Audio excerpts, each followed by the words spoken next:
Assalomu alaykum. Sevimli sizlar qanaqalar yaxshimi? Bugun biz o'qiyotgan Qiyadagi ovchining Ahzari nomli mushu kitobni o'qishni davom qilamiz. Bu kitob qirg'iz yozuvchisi Chingiz Aytmatov bilan qozoq shoiri Muxtar Shahonovninki suhbatlari asosida yozilgan kitob.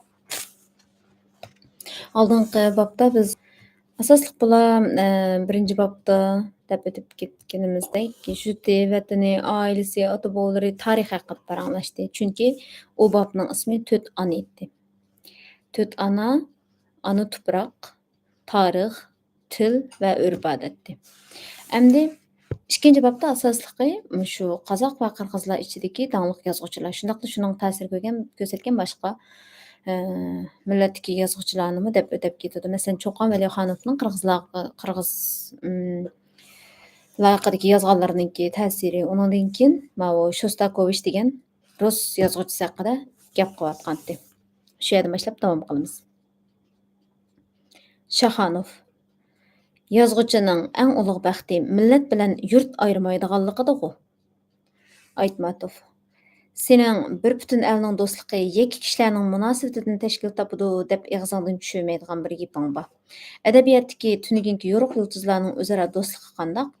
Bir-birini izlab berib uchrashganda ko'rganda ko'zing to'yidi. Qarindishim deb yurgan qomatlik, bo'yliq, qarmitoq kelgan G'afur G'ulom aka, ko'p so'zlamay ko'nglingni bilib turadigan Oybek, yuzidan kuyuk to'kilib turadigan, uchrashganda texmi uchrashgisi keladigan Berdi Kirboboyev, yetuk tarixchi Sabit Muqanov. Albatta, ziddiyatlik, qag'ish tekkir davrda yashaganlikdan har qaysining o'ziga yarasha ortiqchiligi, kamchiligi, hatto yana bema'niligi bo'lgandir. Biroq o'z millatining ma'naviy boyligini barpo qilishga bu simolarni unutish yoki o'chirib tashlashga urinish tarix qilingan xiyonat bo'ladi. Bularning orasidagi do'stlik keyingi avlodlarning birligiga asos bo'ldi. Qaysi bir yili Moskvadagi yozuvchilar ittifoqining ishxonasida G'afur G'ulom bilan uchrashib qoldim. Chingizinim, bu yatavrash qanchalik balo-ofatga sababchi bo'ldi, deb umchaydi. Bu ofatdan Toshkent shahri qattiq vayron bo'lib, butun ittifoq bo'yicha hozir tutayotgan mezgil edi. Ha, ulug' odamlarning qayg'usi qaysi zamonda bo'lsin, ulug' bo'lgan emasmi? Shahonov ularning do'stligi bir doston. Har bir uchrashishi bayramdek o'zbek xalqining ko'zi ko'ringan yozuvchisi Nosir Pozilovning Sabit Muqanov to'g'risida yozgan Mehr degan aslimasi bor. Shu aslimada mundaq bir qiziq hikoya so'zlandi. Toshkentda mehmon bo'lib kelgan do'sti Oybekni mashinasiga o'tag'izib, etaklari bog'varang o'ralgan Olatog'ning go'zal manzarasini toza tomosha qildirib yurganda, puldek cho'kib yotgan uyul qizil granit toshning yeniq kelib to'xtaydi. Oybek akamiz tabiat o'z qo'li bilan yunib tayyorlagan ko'rkam toshdan aylanib, cho'ng ekan, qandoq karomat deb beshini chayqaydi. Yoqdimi Oybek deb yeniga mag'rur qadam tashlab kelgan sobiq do'stiga sinash nazari bilan qarab, yoqqini nimasi? Әмсә саңа bu taşni tatib qildim. Buni yolg'iz meningla emas, butkul qozoq xalqining o'zingni mingizgan dulduli deb bil. Mashhur Madav chatqilidagi shu toshni Oybek oldim deb ketadi. Sabit biroqla bervatdim deb qoladi. Do'stini uzitib qo'ygan Sabit aka Igor Samaykovich ismli o'ymichini shu toshning qishiga elib kelib, bu uyul toshni qarindishim Musa Oybekka tartib qildim. Sabit Muqan o'g'li 1962 yil 6-oyning 3-kuni deb menga o'chmas qilib o'ydirdi. Quchqiga sirnimi, qirnimi to'ldirib xushal-xoram yuradigan Sabit shu kuni cho'ng bir puttirgandek uyiga naqshi bilan qaytibdi. Qaltis mardlarni ko'rgan edim. Biroq tog'ning teshini tatib qilgan Sabitning yanida ularning hech qaysi jibishamaydi, deb Oybek akamiz do'stining mijasini toki ko'z yumg'on qadar eslab yurgan. Aytmatov o'yin tomosha bilan tilakdoshlikning o'zaro singishib ketgani g'animat emasmi? Shahonov adabiyot san'at sohasidagi mashhur simolar to'g'riliq ko'p hikoya qilishdik. Endi polvonlar haqida fikr yurgizsak qandoq? Aytmatov qirg'izlar bilan qozoqlarda yeni yeg tegmagan qaltis polvonlar o'tgan-ku. Shahonov barliq quruqliqni aralab, butkul maydonlarni chang'i ko'mib chelishib, 48 medal olgan Qoji Muqon Mugayt Pasovni anglagandirsiz. Anglamaychi. Ataqlıq Podpovinnining shagirdi, dunyo chempioni atalgan Qajakan emasmi? Nerg'i bormayli qo'yayli. Oxirgi 1,5 asr ichida qozoq ayollari qancha million o'g'il tuqqandu, biroq shularning birimi kuch jihatda qajmuqondan oshanmabdi. Rostini aytganda, o'zim qajmuqon tug'ilgan dalaning farzandi bo'lganligimdanmi yoki kichikimdan tortib qajmuqon to'g'riliq isl hikoyalarni ko'p anglaganligimdanmi aytabur, hozirgi polvonlarning chelishqinidan suyunolmadim. Hatto salmoqi yo'q, vijikkina polvonlarning chilishishi ba'zida o'zbek qarindoshlarning bo'dini so'qishtirgandekla ta'sir qiladi. Janubiy Qozog'iston oblastining To'mirlang ovulidagi polvonning muzeyida 20 odam o'ltirgan horvonni tishi bilan tortib ketayotgan rasmi bor. Uningdan boshqa traktorning keynidan ko'tarib to'xtatib, mashinaning ustidan o'tkazgan odamning ishongisi kelmaydigan ishlar ko'p. Aytmatov. Matbuotdan agar qajmuqon chilishadigan bo'lsa, Podpovinnini yiqitatdi, faqat ustoz oldida adab saqlab chilishmagan deganlarni o'qigan edim. Shaxonov. Qajakanning guvohnomasida yurti Oqmo'la oblasti deb ko'rsatilgani bilan amaliyot kindiqqini tamg'an yer O'tirar noyisining Oqtepa ovuli. Buningga aloqador ma'lumotlarni ovul oqsoqollaridan yezib olgan Janubiy o'lkaga mashhur tarixchi, kompozitor Muqomatjon Rustamov mundaq hikoya qiladi. Qajmuqon tug'ilganda dadasi qarindoshlari bilan ozorlashib qolib, darhol uy ayirib ovuldan ko'chib ketadi. Mugayit pasning johil mijozini biladigan oqsoqollar otlarga minishib, keynidan qo'g'lasa, u xil uzab ketgan ekan. Ular so'ran silib, "Keyningga qayt, ko'z nurim, bo'linib parchalanmayli, achchig'ingni bizdan ol" deyishgan ekan. Shu chaqda Mugayit pas kichkina qajmuqonni putidan qamollab ko'tarib, "Qaytinglar. Әмді yaqinlaqsanglar, bu balni sizlarga to'qmoq o'rnida ishlataman" debdi. Mugayit pasning mang'ay yo'lidan qaytmaydiganligini sezgan qarindoshlari, "Bo'ladi, qayerga borsang omon bo'l" deb amalsiz otlarining beshini keyniga burabdi. Mugayit pas uydagilarni yiroqqa ilib berib, Oqmollaga o'ltiraqlashib qolgan. Asosliq tunishtirishlarda Qajmuqonni Oqmollada tug'ilgan deganimi shuningdan. Mana shu Qajakam degani shu Qajmuqonni ko'rsatadi. Qismati to'limi qiziq. U sehi mijozi bilan birga nihoyat nozik odam ekan. Ko'pchilik uni adabiyot bilan san'atni alohida qadrlab o'tgan. O'z vaqtida Muxtor Avizov, Sabit Muqonov, Isa Bayzaqovga o'xshash qalamkashlar bilan tang qatorda turgan, o'zi notiq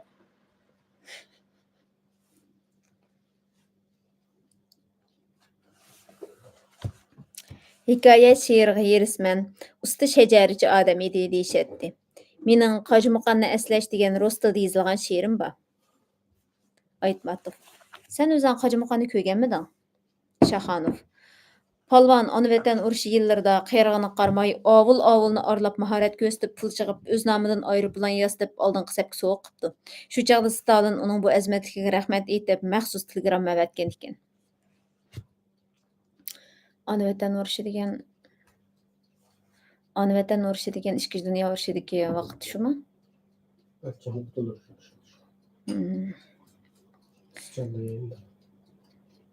Men 4-5 yosh vaqtimda Qajmuqon bizning kolxozga kelib mahorat ko'rsatibdi.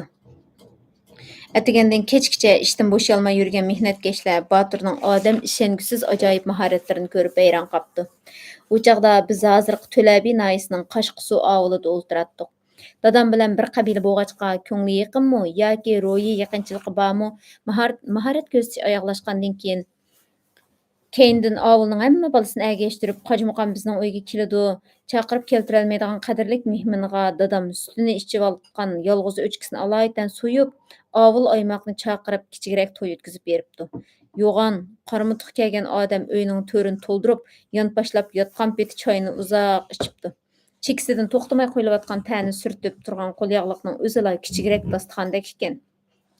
Onam rahmatlikning aytib berishicha, men cho'kkan narg'a o'xshash polvonga qiziqib, ustiga chiqib yelkisidan qo'sqiga, ondan tizig'i sakrab, toshdan toshga sakrab o'ynagan o'g'loq o'xshash tinim topmabdi ekanman. U bo'lsa dumbisda chivin mong'anchilikni ko'rmay pixildab kulib chayin ichaveribdi. Aslimalarga quloq solsa, Qajmuqon kuchning emas, yuksak odamgarchilikning egasi ekan. Qajmuqon G'ojamqulga o'xshash qirg'izlarning kuchdan gurlari bilan uchrashgan degan gap bor. Aytmatov. Ras. Kichkiden yo'qsillikda o'sgan Xo'jamqul cho'ng bo'lib, chelishchiga aylandi. Bo'yi shundoq egiz ekanki, qatorlashganda tugiga mingan kishining mursi keladi, deyishidi. Ko'rganlar qo'ngsharliq, ot yuzlik, qoramtul bastiga qaram burkutninkidek qopqi surib berib turadi, deyishidi. Mushu asrning beshida Bishkekda cho'ng yig'ilish o'tkazilib, oxirida polvonlar chilishishi bilan ot baygisi bo'pti. Junguliqlar o'zlarining o'kiz polvonini elib kepti. Iliq polvonning ustiga yopiq yepib, beshini nuqtalab, to'rt oyoqlatib, atrofi to'picha chiqizib, bo'kirtib maydonga elib chiqibdi. Qadimgi zamonda polvonlarning ayvisini oshirish uchun har qaysining qiyofatiga qarab, tuga, o'kiz, qo'chqa polvon deb atab, ustini shuning qarab yopiqlab, nuqtalab maydonga elib chiqadigan odat bo'lgan ekan. Mundaq psixikalik hujumga chidamagan qirg'izlarning nini polvonlari yurt so'rg'ini bilan yuraklari po'kildab to'pga qo'shilmay sirtqa ketishibdi. Azaldan mundaq manzarani ko'rmagan xaloyiq hong-tong bo'lib nima qilarini bilolmay qapti. Bosh tortiqni yiroqdan kelgan allakimga berish el uchun sinoq edi. Har qabilaning ismi atilib, qayta-qayta uran chaqiriladi. Dal shu chaqda maydonga dividek Xo'jamqul zo'r kirib kepti. Ustidagi yo'pqi bilan beshidagi nuqtani elib jungoning o'kiz polvoni o'kirgan peti Xo'jamqulga itilibdi. Hiylagar raqibiga bo'y bermay erishgan Xo'jamqul hash-pash deguchilar raqibini yoh deb varqirab beshining ustiga opdi. Demini ichiga jutib, midir setil qilmay turgan qirg'izlarmi tangni cho'qirishib ketibdi. Shuning bilan cho'qan so'randan kuchaygan Xo'jamqul texmi g'ayrat kelib, raqibini o'ylantirib yeguribdi. Tiriklikida dumbisi yeg tegmagan polvonning danqi shu qitimqi chelishdan keyinla butun el yurtga tarilib ketibdi. Polvonlarni zamondoshlari bilan avlodlar hamisha rivoyatga aylantirib eslab turgan emasmi? Qo'jmuqam bilan Xo'jamqulning uchrashganlik to'g'risidagi hikoyani ko'pni ko'rgan buvaylar qiziq hikoya qilishidi. Serik o'mikida o'yin ko'rsatib, o'ziga hech kimni qaratmay yurgan Qo'jmuqan bir safarda Bishkekning mol bozoriga berib qopti. Yig'ilgan el jamoat polvonni o'ttirg'a elib, ketkizmay ozoda uy tikib, yilqi so'yib, qimiz ichishibdi. Afrikada qora zangini, Yaponiya polvoni sarkiyikni qandoq yengini anglab puxodan chiqib ilhomlangan, qini qizg'an el tinch turamdi. Qo'jmuqanni Xo'jamqul bilan chelishtirib ko'rayli deb o'zaro chiqirish qilib, 3-9 tartiqmi tikidi. Ochchab turib ovuldan akeldigan Xo'jamqul oldi bilan og'a polvonning oldiga berib uzat bilan ko'rishidi. So'ringa yig'ilgan aloman ikki yoqqa bo'linib sap bo'lib, burun ko'rib boqmagan bu cho'ng chelishdan tama qilishqindan g'ujmaklashib qizirib qelishidi. Qajaka dedi shu chog'da qirg'iz polvoni. Biz bir boshdagi ikki ko'zga o'xshash qarindosh, qo'shko'za xalqning azmatlari. Siz aka, men eni. Birimiz yiqitib, maqtalib, birimiz yiqilib, chayinib yotsak bo'lmas. Uning ustiga siz bizga mehmonsiz. Belingizga yamassam Allohmi kechirmas. Tartuq sizning bo'lsin, debdi Xo'jamqul elishmay kichik fe'llik bilan yo'l bergan ekan. Qanday qilarkan deb sinch ko'z bilan qarab turgan edim. Ko'rgan bilgining ko'p. Qirg'iz elining obro'yi uchun tug'ilgan o'g'il bola ekansan. Yultuzing yansun deb qojakan inisini quchoqlab mag'ziga suyibdi. Tartuq uchun tayyorlangan sovg'atni atrofdagi yetim yesirlarga taqib beribdi.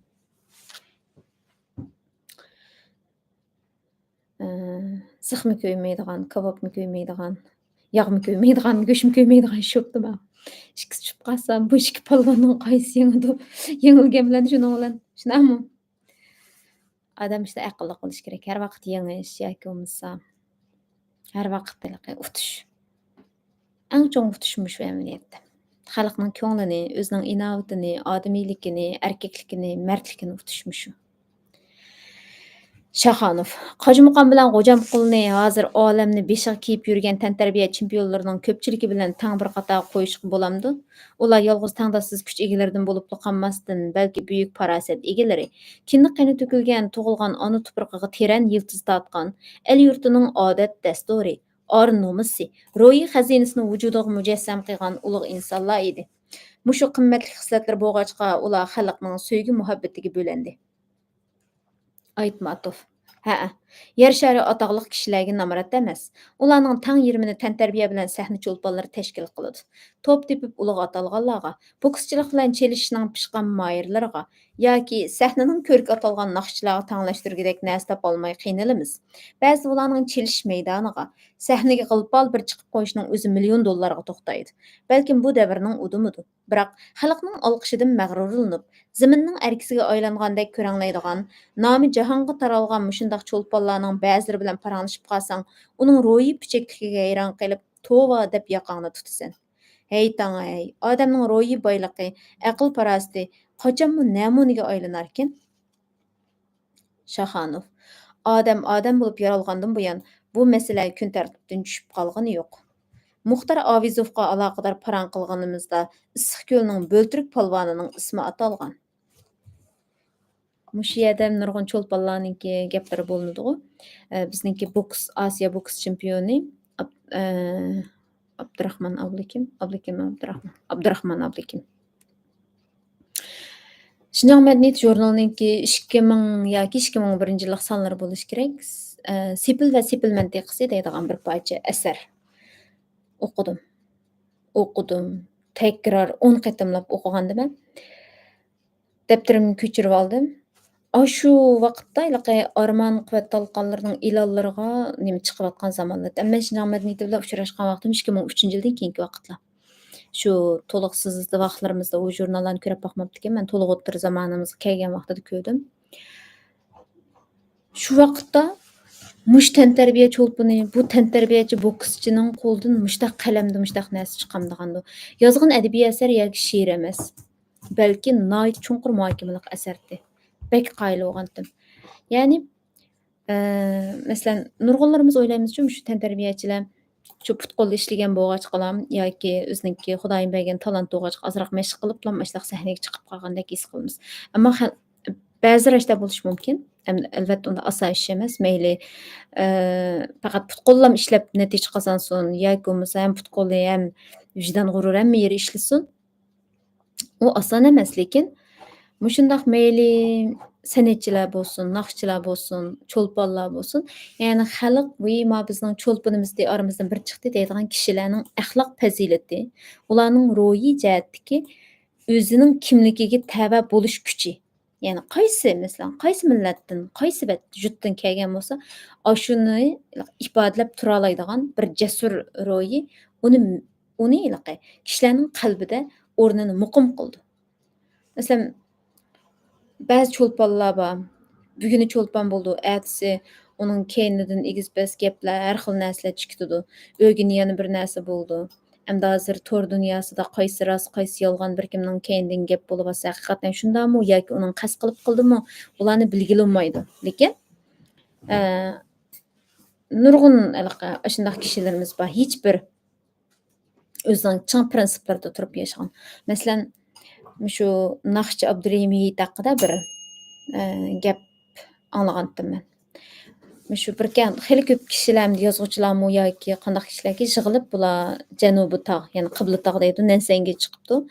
Bu yoqmamda dutturni taklif qilgandan keyin chiqdi-da, shuning bilan u yerda endi ish qilib bir gap so'zlar dutturini chasang bir romka so'qashtirg'ach ashtaq bir ichib keyib qilsaq degandek bir gap bo'lgandan keyin qattiq men sizlarni bu yerda xushal-xuram qiladiganға yoki nima qiladiganға kelgan emas deb mang'an peti nimada yenib keldi ekan. Ham bilamiz, hech qanday e'longa chiqib boqmagan, televizor e'lonlariga chiqmagan bir naqshchida shu chaqda anglab shunda qoyil bo'lgandim. Ajab xarakteri bor. No'ch adam ekan debchi. Demak, shu narsa insonning ruhidagi kuch bek muhim. Shaxanov. Odam bo'lib yaralgandan buyon bu masala kun tartibidan tushib qolgani yo'q. Muxtar Avizovga aloqador paran qilganimizda Issiqko'lning Bo'ltirik polvonining ismi atalgan. Bo'ltirik polvonni Muqangning vafotida ko'rdim. Tembel kelgan, ko'zlari o'tdek yenib turadigan, kelishgan kishi ekan. Uning qandaqlarcha Obayning balasi deb atalganligini tushunamadim. Shaxanov.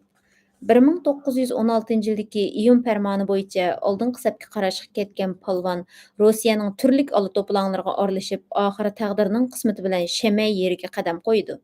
Polvonning otig'ini anglagan Obay avlodlari atayin izlab kelib, jahon tinchigandan keyin sig'ingan Issiqko'lga borasan. Hozircha Jidiboy, ya'ni Jidiboy degan shu yerning ismi ekan. Jidiboyni makon qil deyishib, polvonni ona yurtiga opirib, uy o'choqliq molvaralliq qilib qo'ydi. Qarindosh elning izzat hurmatini ko'rgan polvonmu Obay ovulining emildosh bir bolasi bo'lib qoldi. Shu yerning Fatima ismli bir qizga uylandi. Muqaң Leningradda o'qib avulga kelgan bir safarda Böltürk bilan ichakishib tonuşudu. Abayning balasi degan nomni Böltürkka Muqaң beripti, deyishudu el. Shu tunishliq do'stliq shu tunishliq oxiri do'stlikqa aylanib, Böltürklar Issiqko'lga ko'chib ketgandan keyinmi oralari sovmagan ekan. Aytmatov. Muqaң to'satdan qazo qilganda men Olmataga uchib kelgan edim. Frunzedin Ali To'qilboyev, Suyinboy Aliyevlar boshlagan o'mak yetib keldi. Shu chog'da Muqaڭning tavutining bir tarafini ko'targan Böltürk polvonning ikki murisi titrab, unsiz yig'lab ketayotganini hozirgidek ko'z oldimda. Hozir umu bu dunyoda emas. Shaxonov. Saxovatlik qirg'iz eliga birinchi ret mening nazarimni bir yo'lini burayotgan narsa sizning chaqmoqdek valildigan o'zgacha ijodiyat mahoratingiz bo'lsa, ikkinchidan ochiq yo'ruq, qaddi qomatlik, ulug' manaschi Jo'lim Mamitov menga intayin cho'nqur ta'sir ko'rsatgan edi. Dastlabda biz yosh yozuvchilarning Moskvada o'tkazilgan kengashida tanishgan edik. Ko'ngil ko'ksi oydalidek keng, mijoziga yoqqan kishiga yurkini sug'urib berishga doim tayyor turadigan qirg'izning mardoni bu shoiri bilan oxirgi tiniqi uzilgicha do'st bo'ldim. Endi qolgan umrimda bundaq do'st nadan tepilsin? Har bir uchrashishimizning o'zimi bir kichik bayram edi. 1969 yili Jo'lin ikkimiz Moskvadagi Mi Gorki nomidagi xalqaro oliy adabiyot o'qishiga birga boramiz deb va'dalashdik. O chog'larda mamlakatimizning atog'liq qalamkashlari ichida o'zingizmi bor. Ta'sirgan bu o'qish yurtiga ham jumuriyatga atab ayrim-ayrim o'rin beriladi. Jo'lin Qirg'iziston nomidan to'sqinsiz o'tib Moskvaga ketdi. 2-3 kunda bir telefon berib, "Nemancha kechikib yotsan, tez kel" deb oldirdi. Men bo'lsam to'silib qoldim. Buning sababi bu shu chaqdagi Qozog'iston yozuvchilar ittifoqi rahbarlarining biri mening o'rnimga she'riga husni mos satang shoirani o'tkazgisi kelib, yarim yo'lda aralashib oldi. U chaqda men Chimkentda turatdim. O'qishga mening bordiganim bir yil ilgari Qozog'iston yozuvchilar ittifoqining sekretarlar kengashida bekitilgan edi. Xizmatimdan to'xtab, kuda ko'pamni ko'tarib, Moskvaga mangadigan kunni kutib, Olmatada turayotgan edim. O'ylamagan yerdan uchragan bu adolatsizlikka qattiq achchiqlandim. Qiz bolaga yo'l bermaslik urf-odatimizga yotqiliqku. Shundaq bo'lsa-mu, o'rin 1, talabkor 2 bo'lib talash boshlanib ketdi. Yosh shoirlarning otasi sifatidagi qozoq she'riyatining tirik klassiklaridan biri Abdulla Tojiboyev bilan Yozuvchilar nashriyotining boshlig'i, mashhur yozuvchi İlyas Esenberlin meni qo'llab Moskvaga Sovet Yozuvchilar ittifoqining rahbarlariga telefon berib, xat yozib ko'p harakat qildi. Oxirida ikki tarafning kuchi teng keldimi bilmadim. Sizlar kelarki navbat kelguchi talashib turinglar deb Sovet ittifoqi yozuvchilar ittifoqi Qozog'istonga bergan sonni Mo'ng'ul xalq jumhuriyatiga beryapti. Bo'lgan ahvolni do'stimga telefonda aytdim. U mening o'rnimdan ayrilib qolganligimni uqqan chog'da Jo'lin yig'lavatgil tasli qoldi. Shuning bilan menga Jo'lin 2-yillikni bitirdigan yili Moskvaga boradigan yo'l chiqdi. Moskvaga berib uning yotqidan topolmay xat tashlab ketgan edim. Kechida Rossiya mehmonxonasidagi yotqimning ishki chekildi. Ossam Jo'lin, yanada burti xat tatgan Muratov, yana bir qaramtul yigit bor edi. Men uning Suymanqul Cho'kmarov ekanligini payqadim. Biz xushalliqdan quchoqlashib ko'rishgandan keyin yotoqqa kirdik. Shundoq go'zal bir rivoyat tarqaldi. Qirg'iz Husni Cho'kmarovning husnidek deb Suymanqulni she'r bilan tanishtirdi. Mehmon saroyining qo'shni bo'limida İlyas Esenberlin turadi. Qirg'iz xalqining qo'shmoq farzandining kelganligini aytib edim. İlyas aka kech qolgani qaramay, yotgan yeridan turib, bo'limimga kirib, so'zimizning payziga payz qo'shdi. Shu yillari Olmos qilich, Qahr g'azab, Jon talashish nomli 3 kitobdan tarkib topgan Ko'chmanlar romanining qozoq zaminida xalq olqishiga erishib turgan mezgil edi. O'ttir bo'yliq, illiq chiroy, chachlari oqargan, surlik cho'ng yozuvchi shu kechasi ichilib yeyilib tarixning biz bilmaydigan sirlarini so'zladi. Jo'lin ikkimiz birimiz qirg'izcha, birimiz qozoqcha she'r o'qidik. Suymanqul bo'lsa yaqinda yosh rejissyorlar Po'lat Shamshiyev suratga olgan Issiqko'l qirg'oqlari nomli filmda qora paltoning rolini olganligini hikoya qilib o'tib, Ömürzoq Aytboyev degan qozoq olimini bilamsan deb so'radi. Obdan bilaman. Ismi jismiga yarashgan, naqshini qadimgi zamonning nochi nödarlaridek aytadigan san'atkor kishi.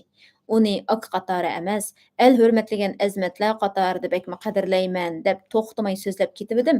Suymanqul guldek echilib ketdi. va shu Ömürzoq akadan men Tömürtaş nomli naqshni o'rgangan edim. Issiqko'l qirg'oqlari degan filmda qora palto mushu naqshni do'mbira bilan aytidi. Ömürzoq akaning ovozi mening ovozim qaraganda yangroq va mungluq bo'lg'achqa filmga uning ovozini oldik. Men faqat og'zimni mediltib berdim. Film ishlash kasbining ba'zida shunday qulluqlarim bo'ladi, deb hazil qildi u. Tömürtaş isil oqiliq qaraqlarim. Yessangchu bilagimga arqam patdi hoy hoy, deb Suymanqul she'r o'qiganda uyi tar keldi. Parang Muxtar Avizovga burilganda Suymanqul: bu ulug' kishining qirg'iz eliga qilgan azmatligini har qanday oltinning salmoqi bilan o'lchashga bo'lmaydi. Hozirgi zamonning turqi mavu. Ovulga katak selish uchun Moskvada ruxsat olamiz. Biroq qirg'izlar cho'qim Muxtar Avizovga yodnom o'rnatish kerak.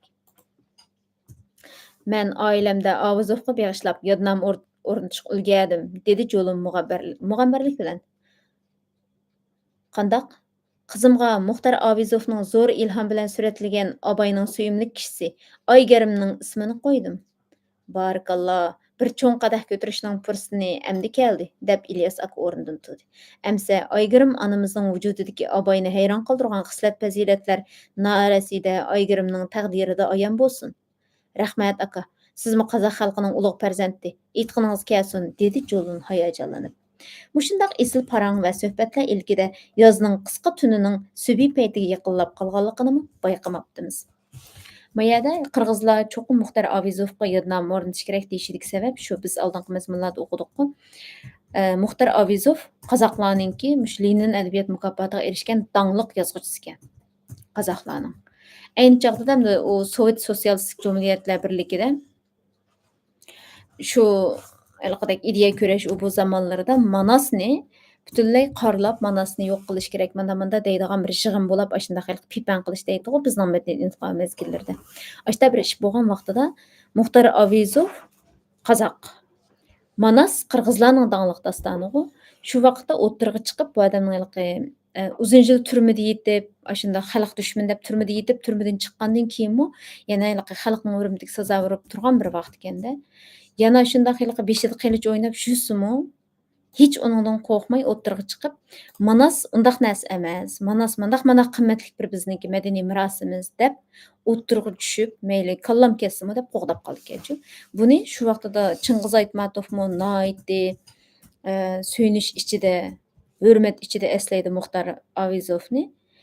Hozirgi bu Jo'lun, Suymanqul degan qirg'iz bolalarmi shundaq eslayotdi. Aytmatov: ha, Jo'lunmu, Suymanqulmu biri teran she'rlari bilan, ikkinchisi san'atkor artistligi bilan qirg'iz madaniyatining agar to'qay xatarlik yo'llarida o'z to'hpalarini qoldirib ketdi. Suymanqul 1968-yili Muxtar Avizovning asriga asosan rejissyor Po'lat Shamshiyev ishlagan Qarash davonidagi itish filmiga qatnashib, Baxtiqulning rolini ilayotgan mezgilida ikki bo'rikiga tang sovuq o'tkazib olgan ekan. Lekin u patmonlab kirgan kasalga parvo qilmay, kinodan bo'shagan chog'larda Issiqko'l bo'ylarida yurib, ko'zni qamashtiradigan isil suratlarni ijod qilmadimi? Kinoga ilish maydoniga pat-pat berib, Jamilada Doniyorning, Ko'kbö'rida Oqonqulning, Issiqko'l qirg'oqlarida Qorapaltining, Men Tangirtog'da Baytemirning, Dersov uzoqlarda Jangbovning obrazini unutqisiz darajada yaratgani haligacha hammamizning ko'z oldida. Suymanqul degan qarag'an kino artisti o'xshaydi. Shaxonov: anglashimcha kutilmagan bir voqea Suymanqulning salomatligini birdan nacharlatibdi. Rejissyor Avi Dugris ishlagan faqatla Arazmatlar filmida Qosim roliga chiqib yurganda u birdan telib ketib, pichoqdek ushliq toshning ustiga yiqilib tushibdi. Odatda bunday yiqilishlardan hech biriga bo'y bermaydigan artist bu qitim yiqilgan yerdan qo'polmabdi. Yiqilgan chog'da uning bo'rikining bir tal qon tomiri uzilgan ekan. Amralari shu amon tikuchar chaqirib Suymanqulni Fransiyaga yo'lga sapdi. Suymanqul doktorxonadan chiqibla o'z telib ketgan egiz qiyotoshni bo'ysundirib filmni oxirigacha muvaffaqiyatli o'ynabdi. Aytmatov: Xudomu qiyinchilikni ko'tirishli kishiga berdi deyishidi-ku. Biroq Cho'kmarovning bu dunyoda tatgan azobini aytishning o'ziga zo'r chidam kerak. 1982-yildan boshlab oxirgi 10 necha yil ichida, ya'ni ko'z yumilganga qadar 56 qitim operatsiya qilinishga qanchalik kuch, g'ayrat, botirlik kerak desangchi. Shaxonov: Suymanqul qattiq kasal bo'lib, Moskvada doktorxonada yotganda sizni pat-pat berib yo'qlab turdi. Shu chaqda sizni nozik bir asbobni tepishga yordamlashdi deb angladim. Deb yurgidek uncha cho'ng yordam qilganimmi yo'q. Mava Aytmatovning gapi. Unutmasam 1982 yilning ayat yoz mezgilida deyman. Maryam yengang ikkimiz Suymanqul yotgan doktorxonaga uni yo'qlab bordik. Ko'zlaridan hayot bilan adabiyot san'atga bo'lgan muhabbat uchqini lavillab turadigan, yenib turg'uni bilan o'ngi o'chib judab ketgan ekan. Dastlabda sun'iy börek sanmoqchi edi, biroq men tavakkul qilganim bilan doktorlar tavakkul qilolmadi. Chet elda qimmat baholiq bir asbob chiqibdi deyishidi. Navada shu asbob qo'lga tushsa umrimni yana 5-6 yil uzatqili bo'ldigan o'xshaydi dedi Suymanqul gap arsida. Biroq u asbobni setib oladigan nurg'un pulni tepish mumkin emas. Shunga mushu umrimga qanoat qilaman-da. Yuragim qartli qilib qoldi. Bu rəhimsiz taqdirga tan bergan odamning so'zi edi. Yana kelib u bu so'zni hazil chaqchaqqa o'rab, iranishmagan holda yetkizdi. So'zida yordam qilamsiz degan o'tinishmi yo'q. Atsi bu ish bilan Koni maydondagi markaziy komitetga bordim. Shu chaqlarda Qirg'iziston ministrlar kengashining raisi bo'lib ishlayotgan Abbas Jumag'ulovga telefon qildim. Keyin bu ishga Qirg'iziston Kompartiyasi markaziy komitetining birinchi sekretari Turdaxun Yusuf Aliyevmi aralashdi. Qo'yg'ina. Shunda qilib noyati ta'sida börekni emlaydigan shvetsiyaliklar yasab chiqqan u chaqda bizda yo'q bu asbobni hukumat hisobiga 3 million so'm yo'llab Qirg'izistonga og'izdik. Mavo bir yozuvchining inovatining, shuhratining, yuzining kuchida bu. Ba'zida deymizg'u, quruq obro'y nimaga yaraydi deb. Albatta, Qirg'iz Aytmatovning obro'yi quruq obro'y emas-da. Xalq biladi yana. Yaxshi bilan yomonni, haqiqiy bilan saxtini biladi. Mushtaychiq pulga yaraydi. Shu asbobning Suymanqulga emas, xatarlik börak kesli giribdor bo'lgan 100 ga yaqin odamning umrini bir necha yil uzartishga foydasi tegibdi-dek. Suymanqulning bir tuqqan aksi Namirbek Chukmarov, oqsoqolga o'zgacha hurmat bilan qarayman. Bir tuqqan kimda yo'q deysiz? Suymanqul ig'ir kasal bilan ilishgan uzoq yillar mobaynida uning aksiga Moskva bilan Bishkekning orliqi qo'g'illiqning yo'li bo'lib ketgan edi. Uning inisining yanida abdilab, oylab yetib, uning holidan xabar elishi, uchirg'anli urug' tuqqanning qo'ldan kelavermaydigan o'g'il bolali xizmat.